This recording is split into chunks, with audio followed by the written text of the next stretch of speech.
আসসালামু আলাইকুম। আলহামদুলিল্লাহ, আজকে গিয়েছিলাম একটা খামার ভিজিট করতে। তো খামারের চারপাশে সব কিছু দেখলাম, তো চিন্তা করলাম আপনাদেরকেও দেখায়। তো একটা বাস্তব সত্যি কথা আপনাদেরকে বলার চেষ্টা করি।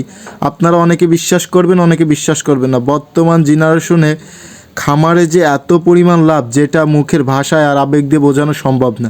কারণ আপনি একটা জিনিস চিন্তা করেন, বর্তমান 100 জন মানুষের মধ্যেই 50 জন মানুষ হচ্ছিল বিদেশের দিকে আগ্রহী বেশি।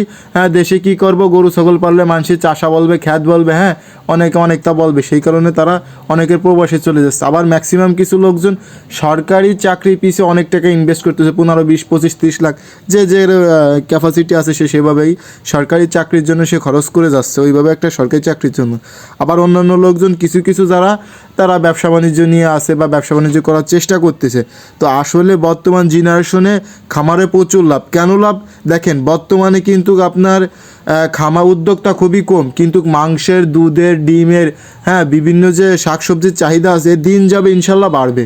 কেন বাড়বে? জনসংখ্যা বাড়তেছে, জায়গা জমি কমতেছে, দিন যাচ্ছে জনসংখ্যা বাড়তেই আছে। তো মানুষের চাহিদা, মানুষের অর্থকরী, টাকা পয়সা আগের থেকে প্রতিটা মানুষেরই ডেভেলপ হচ্ছে। তো এখন বাজারে ভালো সলিড জিনিস পাইলে মানুষ টাকার পিছে দৌড়াচ্ছে না, মানুষ ওই ভালো জিনিসটাই কেনার চেষ্টা করতেছে।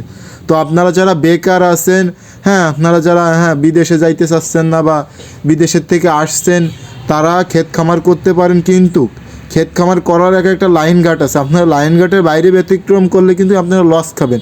কোনো দালালের চক্করে পড়ার জন্য, বিশেষ করে নিজের আগে পরিশ্রম করার আপনার জাগ্রত হইতে হবে যে আমি পরিশ্রম করতে পারবো, হ্যাঁ আমি এই জিনিসটা কষ্ট করে পরিশ্রম করে আমি হালাল উপার্জন করতে পারবো, মনোবল থাকা লাগবে 100।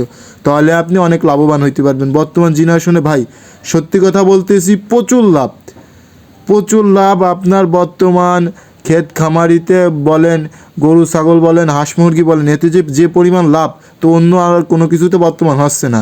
তো সবার জন্য দোয়া ও ভালোবাসা রইল। আপনারা চাইলে হালাল পথে এই উপার্জনটা করতে পারেন। ইনশাল্লাহ আল্লাহ পাক রব্বুল আলামিন আপনার ফ্যামিলিতে সবাইকে বারাকা দান করবে। আসসালামু আলাইকুম রহমতুল্লাহ।